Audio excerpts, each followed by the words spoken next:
बस औरतों के हवाले से आपको पैगाम सुनाने के लिए जा रहा हूं। हैदराबाद से 73 साल का बूढ़ा बिहार आता, उत्तर प्रदेश से 73 साल का बूढ़ा आता है, 18 साल की लड़की से उसका निकाह होगा। अरे भाई, इतने बूढ़े से इतनी जवान लड़की का निकाह हो गया, कितना बड़ा जुल्म हुआ।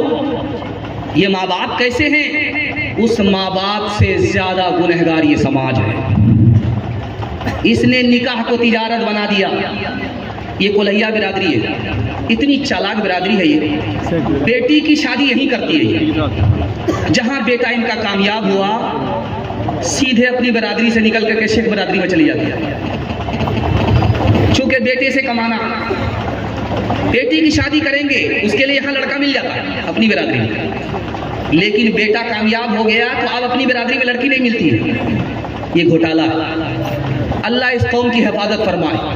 कुछ लोगों ने तो इस कौम का इतना नाम रोशन किया है कि अगर कोई बेटा वाला आकर के बोल दे कि हमको गाड़ी चाहिए, तो फौरन कहती है कि आप यहाँ से जाइए, हम आपको रिश्ता नहीं देंगे। ऐसी शराफत इसने बाकी रखी है। यही वजह है कि लेन देन का रिवाज इस बिरादरी में कम है।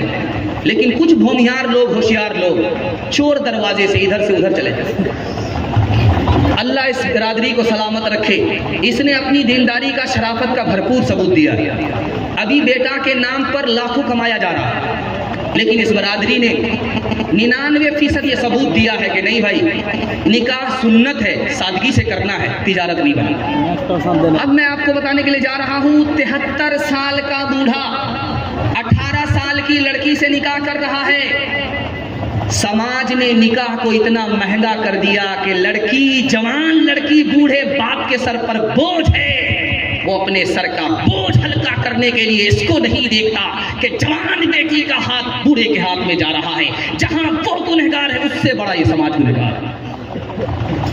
एक बात याद रखिए, ये पूर्णिया है लाइन बाजार, इसमें अल्ट्रासाउंड मशीन होती है। उसकी रिपोर्ट के हिसाब से आपको बताने के लिए जा रहा हूं। ऐसी हैरत अंगेज रिपोर्ट है कि आप हैरत में पड़ जाएंगे। 10 लाख लड़की को मारा जा रहा है 1 साल में, और उसमें मुसलमान ज्यादा मारते हैं। हिंदू मुसलमान दोनों मिलकर के बेटी को मारते हैं। ये मारने वाले कोई आम लोग नहीं होते, माँ बाप। माँ के पेट में बेटी है, अल्ट्रासाउंड मशीन ने बता दिया कि बेटी है, मीठा मीठा, हक हक, कड़वा कड़वा, थू थू, गिरा लिया। 10 लाख की तादाद में बेटियों को माँ बाप ने, मासूम बेगुनाह को मार दिया। और एक बात याद रखिए, इमारत शरिया कि हमारे उस्ताद मोहतरम मुफ्ती वसी साहब दामद बरकातुम आए, इमारत शरिया की रिपोर्ट है 3 लाख मुसलमान लड़की भाग गई। ईमान अलग गया, आबरू अलग गया। खालिद सैफुल्लाह रहमानी दामद बरकातुम लिखते हैं 3 वजह से लड़की भागी। पहली वजह, बाप ने स्क्रीन टच मोबाइल देखा, सुने घर में बकरी सवासी, लड़की किससे बात कर रही है, कहां से आ रही, कहां जा रही है, बाप बेखबर, माँ बेखबर, लड़की भाग गई। आबरू अलग गई, ईमान अलग गया। और बाप को पढ़ाने का शौक हुआ बेटी को, तो स्कूल, लड़कियों के स्कूल में दाखिल करना था, जोश में लड़कों के स्कूल में दाखिल कर दिया लड़की को। इश्क और मोहब्बत के चक्कर में लड़की उधर भागी, ईमान अलग गया, आबरू अलग गई। तीसरी वजह, गरीब की बेटी ज्यादा भाग रही है, अमीर की बेटी कम भाग रही है। गरीब की बेटी के भागने की वजह लिखी कि मुसलमानों ने तिजारत बना दिया निकाह को, निकाह को महंगा कर दिया।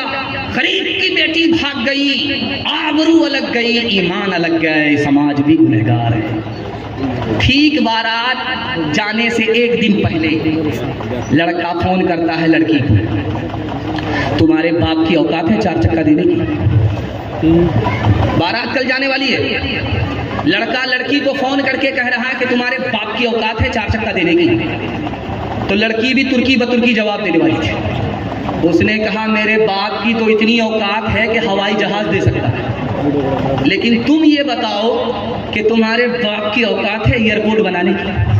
हलवाई की दुकान नाना जी का फातिहा।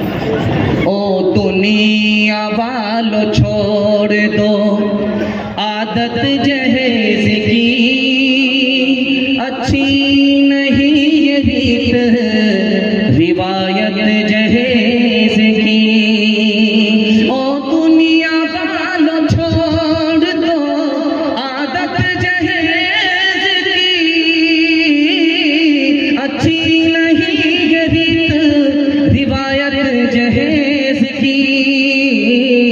सबसे बड़ा जहेज है ऐ दोस्त तो दुल्हन, फिर इसके बाद कुछ नहीं कीमत जहेज की। हाथ उठा करके वादा कीजिए शादी सादगी के साथ करेंगे, जहेज का मुतालबा नहीं करेंगे। हाथ उठाइए इंशाल्लाह। और फ्री में मिले तो छोड़ेंगे नहीं, हाथ उठाइए इंशाल्लाह।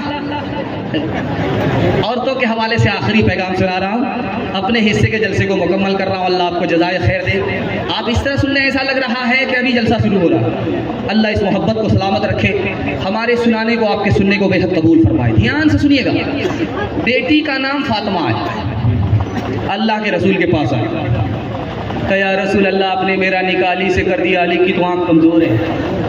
कहा बेटी मैंने अली से तुम्हारा निकाह किया है, जो सबसे पहले इस्लाम लाया, उस अली से तुम्हारा निकाह किया। जो मेरे खानदान में सबसे ज्यादा इल्म रखता था मेरे बाद, उस अली से तुम्हारा निकाह किया है। बेटी जो जिसके पास मेरे खानदान में सबसे ज्यादा अखलाक था, उस अली से तुम्हारा निकाह किया है। बेटी सूरत को मत देखो, सीरत को। बेटी बेमौका आ गई अल्लाह के रसूल के पास, तो अल्लाह के रसूल ने कहा बेटी बेमौका कैसे आई? तो अली से खफा होकर कहा बेटी मैं तुम्हारा बाप हूँ, अली तुम्हारे शौहर हैं, अली की इजाजत के बगैर मेरे घर में कदम मत रखना, वरना दरवाजा बंद तो मिलेगा, खुल नहीं सकता। बेटी जब शौहर नाराज हो जाए तो माफी मांग लेना। अगर तुमने माफी नहीं मांगी, तुमको शौहर ने माफ नहीं किया, बेटी मैं जिंदा रहा, तुम्हारा जनाजा उठ गया, तो बेटी याद रखो मैं तुम्हारी नमाज़े जनाजा पढ़ूंगा भी नहीं पढ़ाऊंगा। आप देखेंगे जिस वक्त बेटी रुखसत होती है, शादी हो गई, निकाह का रजिस्टर काजी साहब लेकर के निकल गए, अब खाना का दौर चल रहा, अरेजी परेजी चल रही है। उसके बाद देखिएगा तुम कौन हम कौन, हाथ पोछा 9 2 11 हो गए।